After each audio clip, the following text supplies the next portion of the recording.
Good day, everybody, and welcome to another edition of the Military and Foreign Affairs Network. I am your host, the voice of reason. Today, we are continuing our coverage of the ongoing war between the Russian Federation and Ukraine. And today, we have entered officially day 100 of the ongoing conflict. And first, before I have a look at some of the ongoing fighting that is taking place, I would like to clarify something from my last video.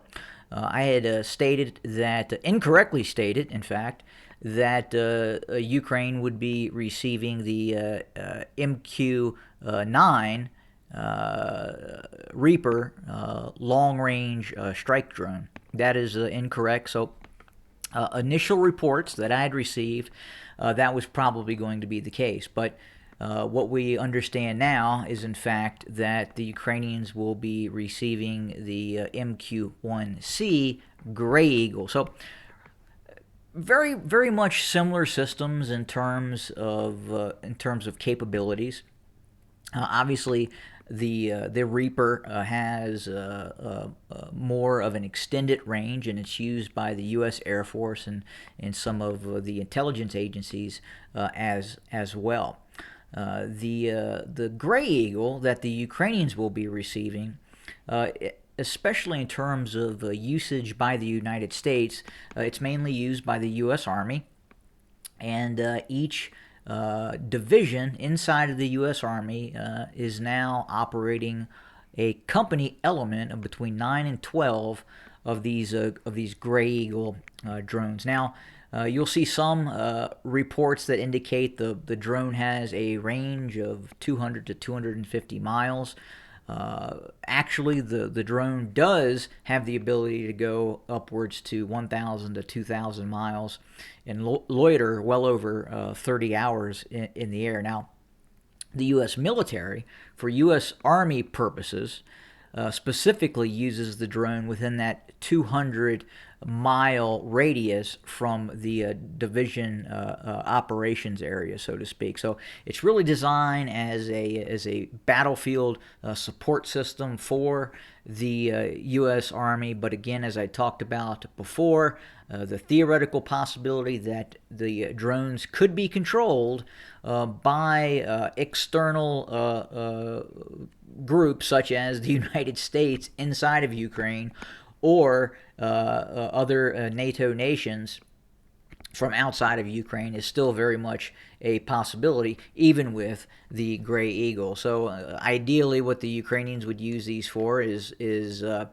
for instance, we have the 93rd Mechanized Brigade. You could attach a few of these drones to that brigade. This is how the United States uses them, and they become a strike asset and reconnaissance asset for that brigade, or in the case of the United States, a division-level asset. Probably with the Ukrainians, it is not going to be a brigade-level asset. Well, most definitely it will not be a brigade-level asset.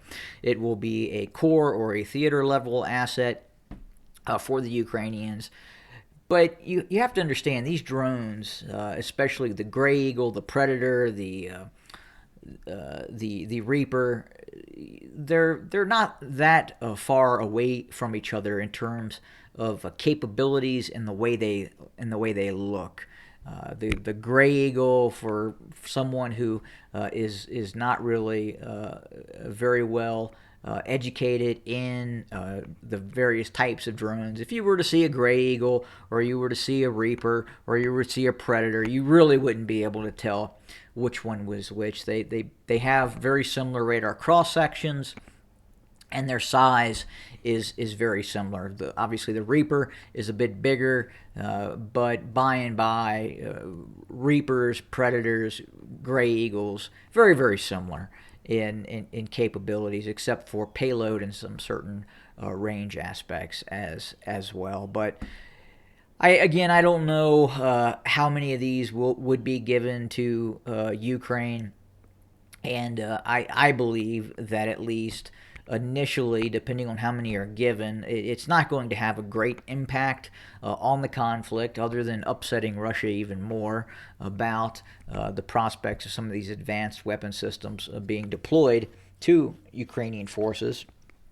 And at the same time, as I talked about before, their radar cross sections are much larger than, say, for instance, the TB2 drone that the Ukrainians are currently deploying in the area of operations in the eastern Donbass and other areas as well. Furthermore, we understand as well that the Ukrainians have now started training on the HIMARS multiple launch rocket system. And we understand that the initial handover will consist of a battery of 4 HIMARS.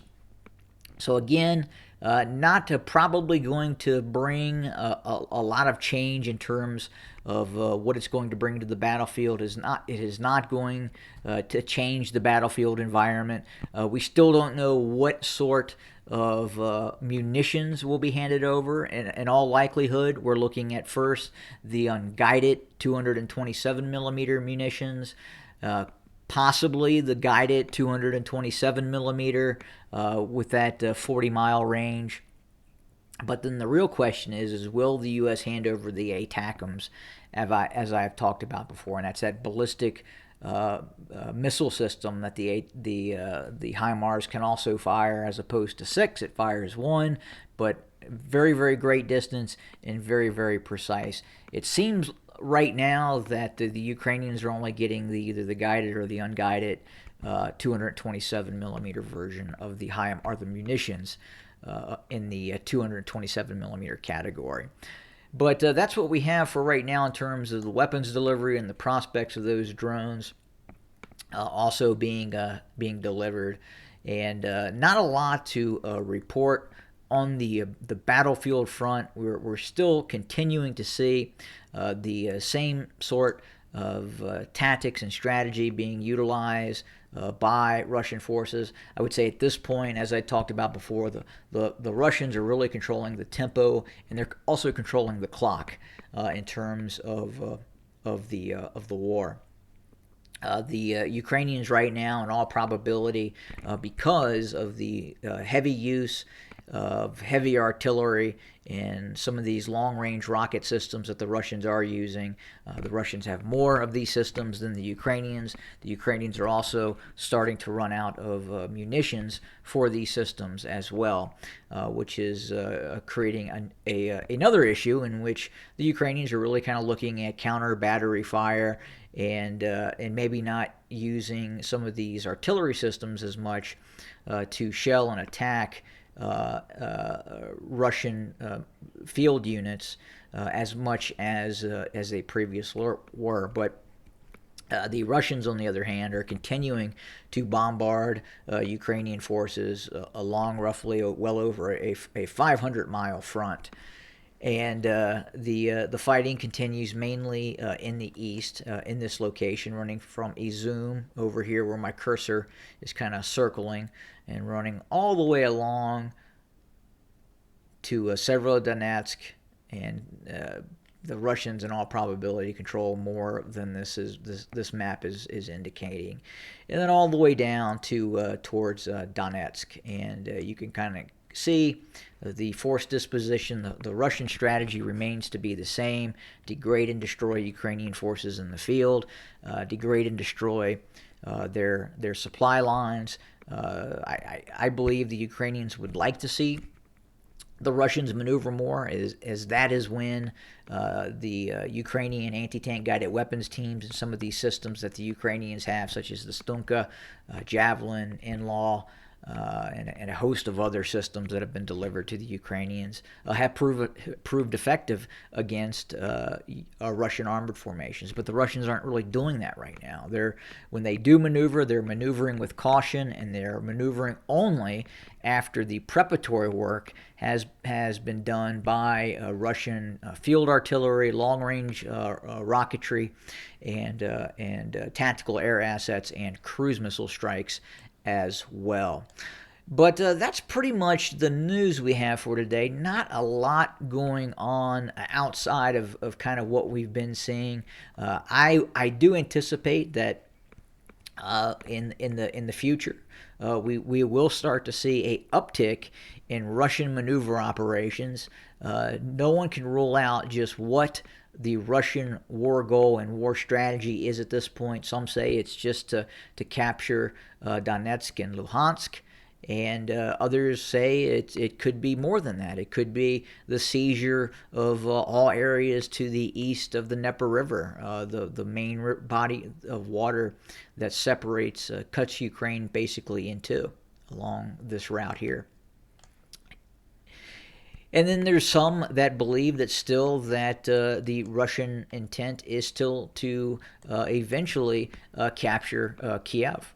And that could be a possibility. I would say at this point it is doubtful, as it would take, I believe, the full mobilization of the Russian military to effectively do that.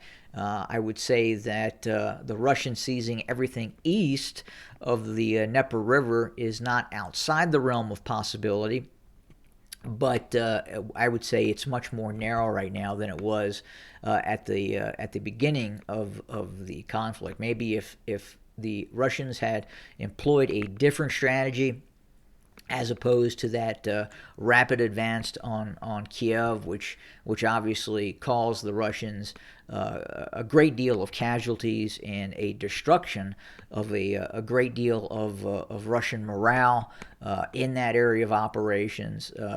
Things may have been different. I still believe that the Russians should have first started the campaign with preparatory work and an air campaign, and maybe the Russians. Well, I'm not going to speculate at this point, but very difficult to say on why things were done a certain way. But we are where we're at right now, and the Russian strategy appears now at least to degrade, destroy, and then basically is going to attempt to break the will of the Ukrainian army, where it falls apart, and you could then see quite possibly that rapid advance of Russian forces. Does it mean that they eventually seize Kiev and the fall of the government? Hard to say at this point, but we do know that the casualties that are being sustained by the Ukrainian military is of great concern to both the political leadership inside of Ukraine and obviously the military itself. And we've talked about how in a lot of media outlets, we hear about Russian morale being sapped. And yes, there are some units that have been deployed that have been broken in the field, and some of the individual soldiery within those units do not wish to go back to the front lines. And that is an issue for some Russian units, where others are perfectly combat capable and continuing to fight on. Now, with that being said, the Ukrainians must be suffering the same sort of issues, given the amounts of firepower that those Ukrainian frontline units are facing, and the continued degrading of their supply, and then obviously their morale as well, because they are taking casualties just as the Russians are as well. The Ukrainians are not superhuman beings that are impervious to the withering fire of Russian forces, just like the Russians are not demonic beings from the ninth plane of hell. And I think the media tempo in the United States and other mainstream media organizations kind of have created this very black and white issue in terms of kind of what we're seeing within the propaganda around the conflict. And I think you have to kind of take a middle of the road kind of gray area, and you have to look at this objectively and analyze what is happening. You have to look at the cause, the effect, and why both nation states are fighting each other, because there is a reason. And it's not one that well, as I've just said in regards to the Russians. But anyway, that's what we have for today. I appreciate everybody joining us, and we will have more very, very soon. Have a great day, everybody.